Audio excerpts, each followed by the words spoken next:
नमस्कार, मैं हूं आपके साथ मैत्री और आप देख रहे हैं हमारा खास शो राग बिहारी। पटना के गांधी मैदान में हुए सम्राट चौधरी के कैबिनेट एक्सपेंशन को अगर सिर्फ आप मंत्री पदों का बंटवारा समझ रहे हैं तो तस्वीर थोड़ी आप अधूरी देख रहे हैं, क्योंकि इस विस्तार में सिर्फ चेहरे नहीं बदले गए बल्कि बिहार एनडीए की फ्यूचर पॉलिटिक्स का पूरा ब्लूप्रिंट दिखाई दिया। विजय सिन्हा से रेवेन्यू डिपार्टमेंट लेकर दिलीप जायसवाल को देना ब्यूरोक्रेसी को कंफर्ट मैसेज माना जा रहा है, तो दूसरी तरफ निशांत कुमार की जिस तरह से एंट्री हुई, उन्हें मंत्री बनाया गया, ये संकेत साफ है कि जेडीयू अब नीतीश कुमार के बाद की राजनीति का चेहरा तैयार कर रही है। वहीं मंगल पांडे का मंत्रिमंडल से बाहर होना भी साइडलाइन नहीं बल्कि बीजेपी की नेशनल पॉलिटिक्स में उनकी बड़ी भूमिका की तैयारी बताया जा रहा है। यानी इस कैबिनेट में सिर्फ विभाग नहीं बल्कि future succession, cast equation, bureaucracy balance और नेशनल स्ट्रैटेजी, सबका मैसेज एक साथ दिया गया है। तो आज हम उन्हीं पर बात करेंगे कि कैबिनेट एक्सपेंशन कैसा रहा और क्या क्या उसमें चीजें सामने निकल कर आई। हमारे साथ हैं राजनीतिक विश्लेषक डॉक्टर संजय सर, बहुत बहुत स्वागत है आपका। सर, सम्राट चौधरी कैबिनेट में विजय सिन्हा से रेवेन्यू डिपार्टमेंट लेकर दिलीप जायसवाल को देना अब बड़ा पॉलिटिकल डिस्कशन बन गया है, क्योंकि जिस तरह से रेवेन्यू डिपार्टमेंट विजय सिन्हा से लिया जाना कहीं ना कहीं उनकी अग्रेसिव वर्किंग स्टाइल को का नुकसान माना जा रहा है, क्योंकि जिस तरह से चर्चा चल रही थी जब कि विजय सिन्हा काम कर रहे हैं राजस्व विभाग में, काफ़ी सख्ती दिखाई दी उस वक्त ऑफिसर्स और कर्मचारी पर, लगातार उन्होंने एक्शन लिया। पब्लिक कंप्लेंट्स पर कहा जा रहा था कि तुरंत दबाव बना रहे थे। इससे आम लोगों के बीच उनकी इमेज एक टफ एडमिनिस्ट्रेटर की भी बनी, और लेकिन ब्यूरोक्रेसी का एक बड़ा वर्ग उनसे नाराज जरूर बताया गया था उस वक्त। अब डिपार्टमेंट जो है वो दिलीप जायसवाल को देकर जो इस तरह से बीजेपी ने शायद कन्फ्रंटेशन की जगह कोऑर्डिनेशन वाला मॉडल चुना है। हालांकि पार्टी ने विजय सिन्हा को साइडलाइन नहीं किया बल्कि एग्रीकल्चर जैसा बड़ा विभाग देकर उनका पॉलिटिकल जो स्ट्रेचर है वो भी बनाए रखा है। दिलीप जायसवाल, जिस तरह से कहा जाता है कि नीतीश कुमार की भी पसंद है, सम्राट चौधरी की भी पसंद है, दोनों से ट्विनिंग अच्छी है। खैर, विभाग के बंटवारे के बाद इस बात की सर खूब चर्चा है। देखिए, वो पसंद नीतीश कुमार के रहे, पसंद सर आपकी आवाज नहीं आ रही। मेरी आवाज नहीं मिल रही है? मेरी आवाज नहीं जा रही है? जी सर, आ रही है। देखिए, पसंद वो नीतीश कुमार जी के रहे, पसंद बीजेपी के रहे, पसंद और पसंदीदा बनने का उनको अधिकार है। लेकिन विजय सिन्हा ने कम समय में एक टास्क दिया अधिकारियों को कि जो जन सरोकार के मुद्दे हैं, जो जमीन के मामले हैं, जिसको लेकर के अंचल कार्यालयों में लोग परेशान होते हैं और बदले में उनको मिलता क्या है, तो मिलता है केवल समय, तारीख, आप अगली बार आ जाइए, आप अगली बार आ जाइए, आप अगली बार आ जाइए।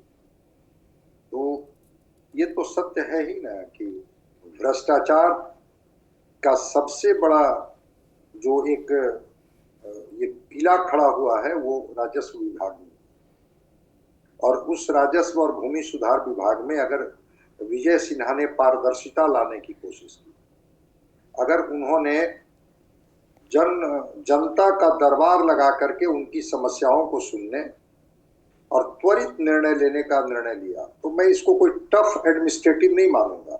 मैं मानूंगा कि जब सरकार अपनी जिम्मेवारियों का निर्वहन कर रही है, बिल्कुल ठीक है, उनको हटा दिया जाए, उनको रख दिया जाए उस विभाग में, वो मुख्यमंत्री का प्रोरोगेटिव होता है और मुख्यमंत्री जी ही उसके लिए अधिकृत होते हैं कि किसको कौन सा विभाग की जिम्मेवारी दे।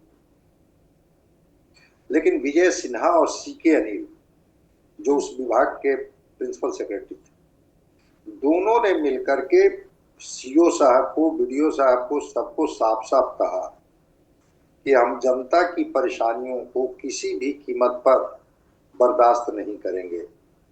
इनके मामले को आप उलझाइए नहीं, सुलझाइए। चाहे वो रसीद काटने की बात हो, म्यूटेशन की बात हो जिसको दाखिल खारिज कहते हैं, या जो और भी जो बिहार में जमीन सर्वे का काम चल रहा है, किसी का नाम किसी और के खाते में चला गया, किसी का नाम किसी और के खाते में चला गया, किसी को शून्य कर दिया गया, इस तरह की चीजें बहुत दिनों तक नहीं चलेगी और आप इसको ठीक कीजिए और एक समय सीमा निर्धारित कीजिए। और उसके परिणाम तो सबके सामने है कि बगावत पर उतर आए अधिकारी। उन्होंने कहा कि हम कार्य का बहिष्कार करेंगे, बहिष्कार किया भी, बाद में उनको बर्खास्त किया गया। सम्राट चौधरी जी ने उनको बर्खास्तगी से मुक्त कर दिया। तो विभाग जिनके भी जिम्मे जाए, मैं मानता हूं कि जनता को इससे मतलब नहीं है कि वो दिलीप जायसवाल जी उस विभाग को चलाएंगे कि विजय सिन्हा चलाएंगे। जनता को राहत से मतलब, अगर जनता को राहत मिल रही थी, जनता के हिस्से में लग रहा था कि हमें बार बार तारीख नहीं मिलता है बल्कि परिणाम भी मिलता है, कि अगर हम अपनी कमियों को ठीक कराने जाते हैं तो कमियों को ठीक करा दिया जाता है। तो इसको हम इस रूप में नहीं जोड़ कर देखते हैं कि विजय सिन्हा ने कोई टफ एक्शन लिया या एक वैसा निर्देश दिया।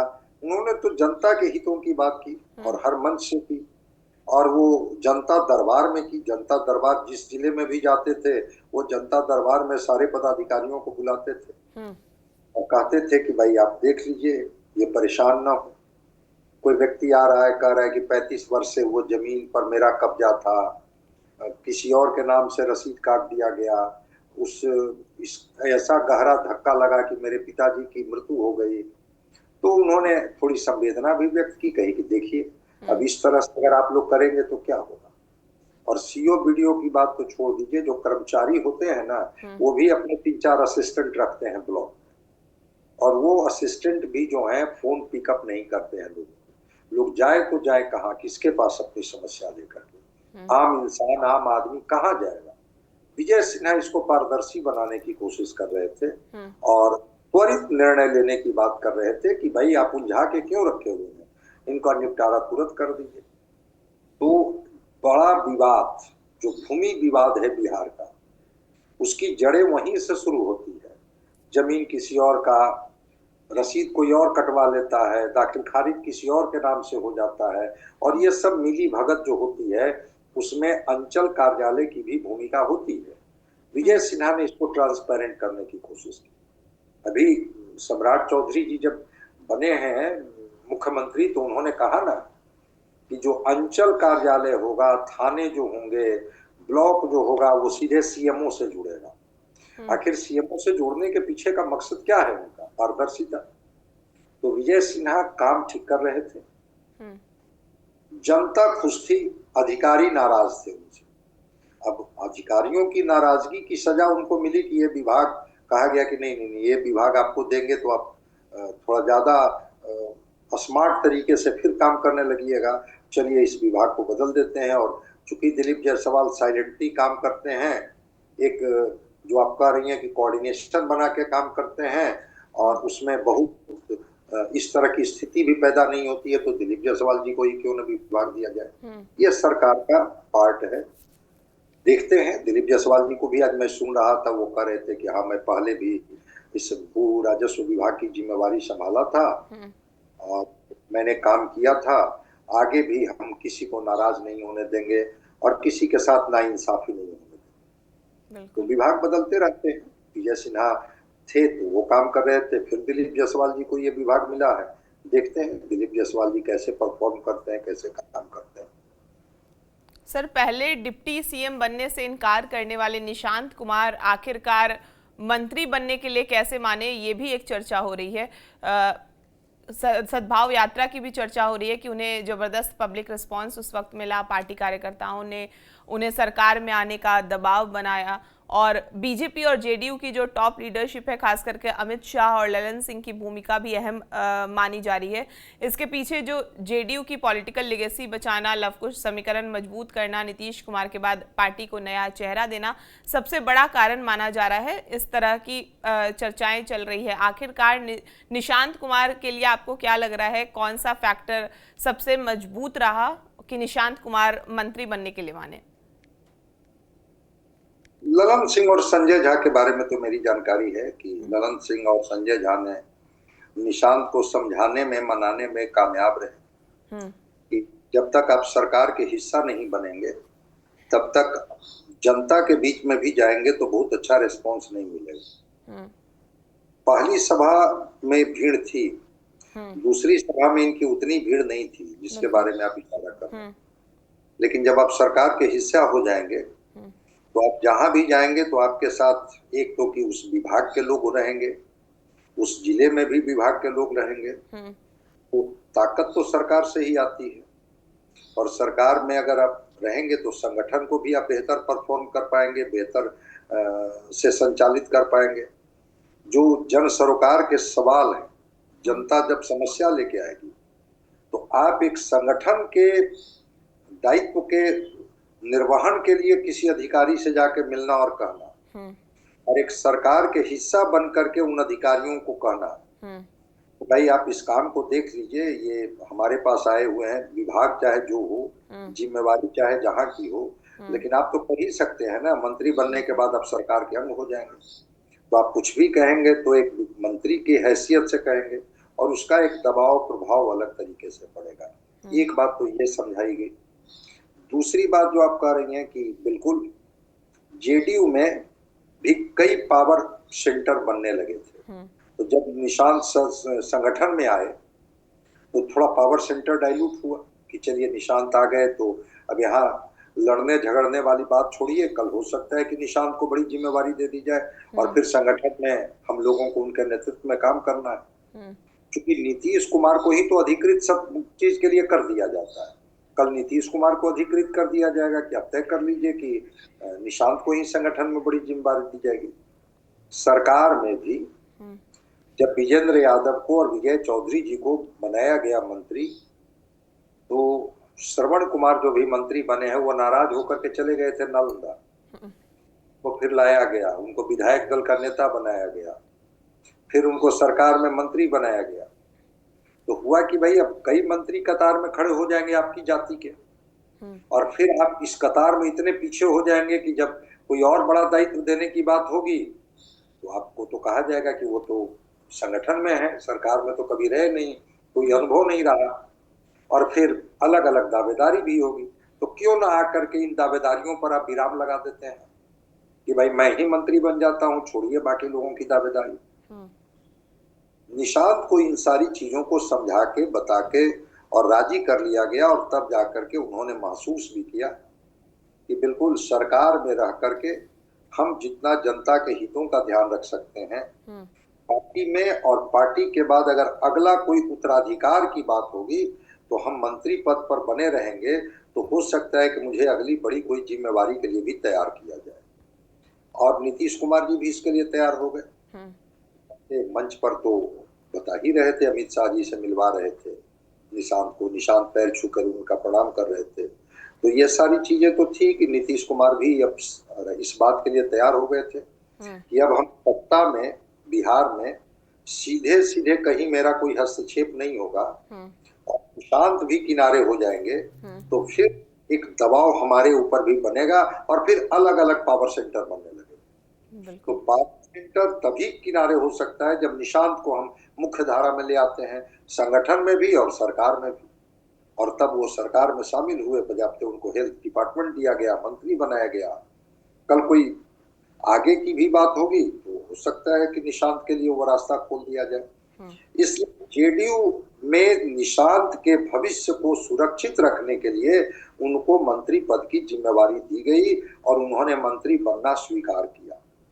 अमित शाह जी वाली जो बात है, अमित शाह जी क्यों समझाएंगे निशांत को, ये जेडीयू का मामला है। जेडीयू पार्टी कैसे संचालित होगी, उसमें संगठन में काम करेंगे, कौन मंत्री बनेंगे, ये बात अमित शाह जी क्यों समझाएंगे।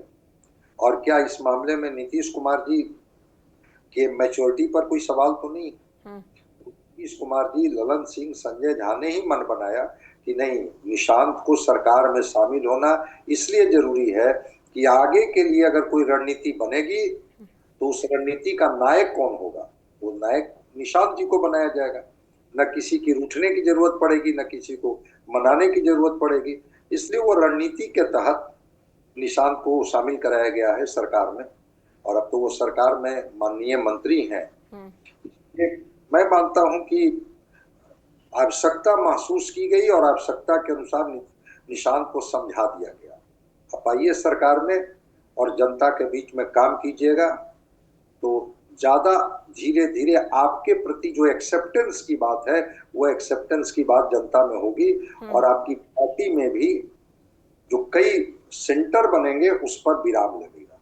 बिल्कुल सर, नवंबर 2025 में जो मंत्रिमंडल विस्तार हुआ था, नारायण प्रसाद, सुरेंद्र मेहता और मंगल पांडे का नाम इस मंत्रिमंडल से गायब है।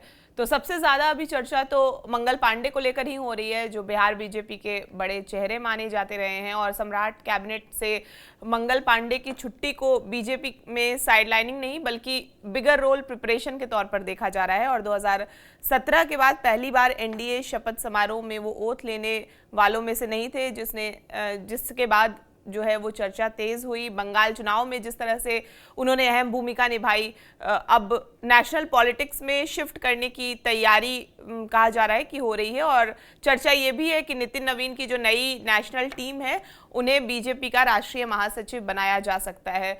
एक संभावना लोग ये भी बोल रहे हैं कि कैबिनेट एक्सपेंशन की भी बताई जा रही है, मतलब मोदी कैबिनेट एक्सपेंशन की बताई जा रही है। मतलब साफ है कि जिस तरह से बिहार पॉलिटिक्स से बाहर निकलकर बीजेपी अब उन्हें बड़े नेशनल स्ट्रैटेजिस्ट के रूप में प्रोजेक्ट करना चाहती है। हाँ, ये दो संभावनाओं पर तो पूरी बात हो रही है और ठीक कर रही हैं। हिमाचल प्रदेश के वो प्रभारी रहे हैं, बंगाल के लंबे दिनों तक प्रभारी थे, और बंगाल का परिणाम जो आया बहुत ही, जिसको कहते हैं कि बीजेपी के लिए तो एक बड़ी जीत है, और उस बीजेपी की जीत का श्रेय जो प्रभारी होते हैं उनको ना जाए ऐसा संभव नहीं।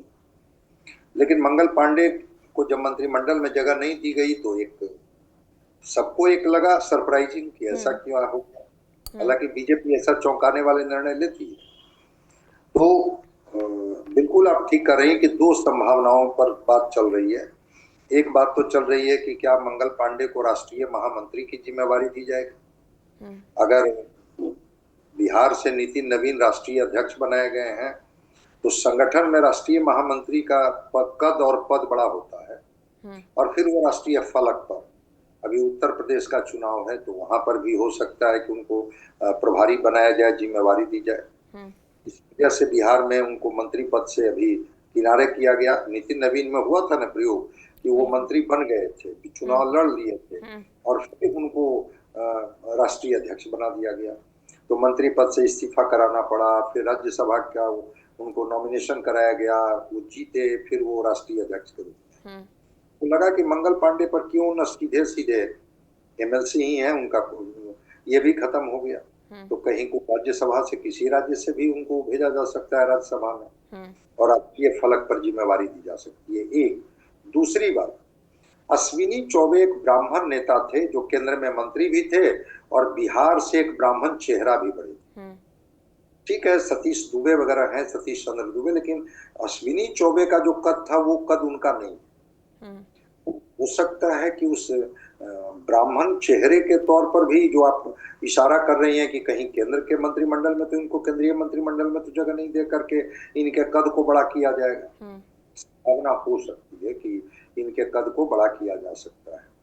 और फिर वही उत्तर प्रदेश की प्रभारी की बात कि चूंकि अभी वहां थोड़ा ब्राह्मण नाराज चल रहे हैं, मोदी जी के मुख्यमंत्री के दायित्व लेने के बाद ब्राह्मणों में नाराजगी है कि हमें इग्नोर किया जा रहा है, हमें कम करके आंका जा रहा है, हमें कोई महत्वपूर्ण जगह नहीं दी जा रही है, जबकि ब्राह्मणों का उत्तर प्रदेश की राजनीति पर सीधे सीधे प्रभाव रहा है। तो मंगल पांडे का इस्तेमाल उत्तर प्रदेश के चुनाव में किया जा सकता है कि देखिए ब्राह्मण ही है मंगल पांडे, जिनको बिहार से निकाला, हिमाचल की जिम्मेवारी दी, पश्चिम बंगाल का प्रभार दिया, अभी उत्तर प्रदेश की जिम्मेवारी दे रहे हैं, इनको हमने राष्ट्रीय फलक पर संगठन में बड़ा दायित्व दिया, सरकार में मैंने बड़ी जिम्मेवारी दी। इस संभावना से भी इनकार नहीं किया जा सकता। एक दूसरा पक्ष भी है, ठीक है, ये बीजेपी का पार्ट है, चाहे उनके कद को, उनके पद को जितना बड़ा कर दे, लगातार वो हेल्थ मिनिस्टर के तौर पर वो बिहार में कोरोना काल का वंश बिहार झेला है, और कोरोना काल में बहुत अच्छा परफॉर्म तो नहीं किए थे मंगल पांडे। सांसें टूट रही थी लोगों की, और सिलेंडर के अभाव में अस्पताल जो थे नो एंट्री का बोर्ड लगाए हुए था। सरकारी अस्पताल में तो क्या स्थिति थी सबको पता है। और एक तस्वीर आई थी जिसमें वो क्रिकेट का स्कोर कहीं देख रहे थे, इसको लेकर के भी बड़ा एक हुआ था कि गंभीरता पर सवाल उठे थे कि राज्य के स्वास्थ्य मंत्री कितने गंभीर हैं लोगों के जान और माल को। दूसरी तरफ बीच बीच में भी सवाल उठते रहे हैं मंगल पांडे जी को लेकर के। प्रशांत किशोर ने कई बार सवाल उठाए और लोगों ने सवाल उठाए। तो बीजेपी इस तरह का कभी कभी प्रयोग करती है। बिल्कुल आप सही कहीं कि मंगल पांडे, नारायण प्रसाद, सुरेंद्र मेहता, इन मंत्रियों को इस बार मंत्रिमंडल में जगह नहीं दी गई। जबकि जो लोग नए आए, निशांत, कुमार शैलेंद्र, नंद किशोर राम, मिथिलेश तिवारी, रामचंद्र प्रसाद, बूलो मंडल, श्वेता गुप्ता, मैं पूरे एनडीए की बात कर रहा हूँ। अलायंस में तो इनके जो बाकी 4 थे वही सेम रिपीट कर दिए गए। वो चिराग में, चाहे रामविलास पासवान, ये रालोजपा में या जीतन, वो तो सेम रिपीटेशन हुआ। लेकिन बेटी भाजपा में तो ये हमें 6-7 नाम लगा जो नए नाम। तो ये इस तरह से होते रहता है प्रयोग। लेकिन अत्यधिक संभावना वही लग रही है कि राष्ट्रीय फलक पर संगठन में कोई बड़ी जिम्मेवारी दी जा सकती है। हो सकता है कि केंद्रीय मंत्री के तौर पर भी मंगल पांडे को बंगाल का के तौर पर पुरस्कृत किया जा सकता है कि चूंकि बंगाल के प्रभारी थे और वहां इतना बड़ा परिणाम आया, तो चलिए अब आप राज्य में क्यों रहेंगे, आप केंद्र में रहिए। उनको उत्तर प्रदेश के प्रभारी के रूप में कि आप अपनी पूरी ऊर्जा, पूरा समय राज्यसभा वगैरह का सदस्य बना करके और उनको उत्तर प्रदेश का प्रभारी बनाया जाए कि आप जरा उत्तर प्रदेश को साधिए, ताकि जो नाराजगी है लोगों की उसको आप दूर कीजिए।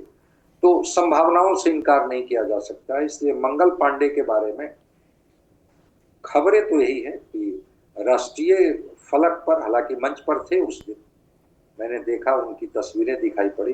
लेकिन बीजेपी कभी कभी कुछ ऐसा निर्णय लेती है चौंकाने वाला ना, कि किसी व्यक्ति को अब वही मिथिलेश तिवारी हैं, वो बैकुंठपुर से हार गए थे, उनको बक्सर से जाके चुनाव लड़ा दिया गया लोकसभा। फिर वो बक्सर से हार गए तो फिर उनको चुनाव लड़ाया गया बैकुंठपुर से। वो विधायक बने और अभी इस बार शिक्षा मंत्री बिहार में बना दिए गए मिथिलेश तिवारी को। तो बीजेपी कब किसके कद को बढ़ा देगी, घटा देगी। शाहनवाज हुसैन बहुत अच्छा काम इंडस्ट्री डिपार्टमेंट में कर रहे थे, शाहनवाज हुसैन को किनारे कर दिया गया। कैसे किनारे कर दी बीजेपी, शाहनवाज हुसैन कहीं दिखाई नहीं पड़ते। थोड़ा और वक्त लगेगा कि क्या कोई बड़ी भूमिका में मंगल पांडे जा रहे हैं, या मंगल पांडे के परफॉर्मेंस को लेकर के अंदर खाने में बीजेपी को कुछ फीडबैक था, इस वजह से उनको ड्रॉप करना पड़ा। तो थोड़ा और वक्त लगेगा तो चीजें स्पष्ट हो जाएगी। बिल्कुल, बहुत इम्पोर्टेंट आपने शाहनवाज हुसैन का नाम लेकर कहा कि ये मंगल पांडे हो सकता है, क्योंकि कई बार जिक्र उस वक्त शाहनवाज हुसैन के टाइम भी आ रहा था कि उनको भी कोई भूमिका देने जा रही है, इसलिए मंत्रिमंडल से बाहर किया गया है, लेकिन फिर अचानक से उनका कद कम कर दिया गया। सर, बहुत बहुत शुक्रिया हमसे बातचीत करने के लिए। आपको ये पूरी बातचीत कैसी लगी, इस चर्चा पे आपकी क्या राय है, हमें कमेंट करके ज़रूर बताएं। और बिहार की तमाम खबरों के लिए आप हमारे साथ बने रहें और देखते रहें TV9 बिहार झारखंड।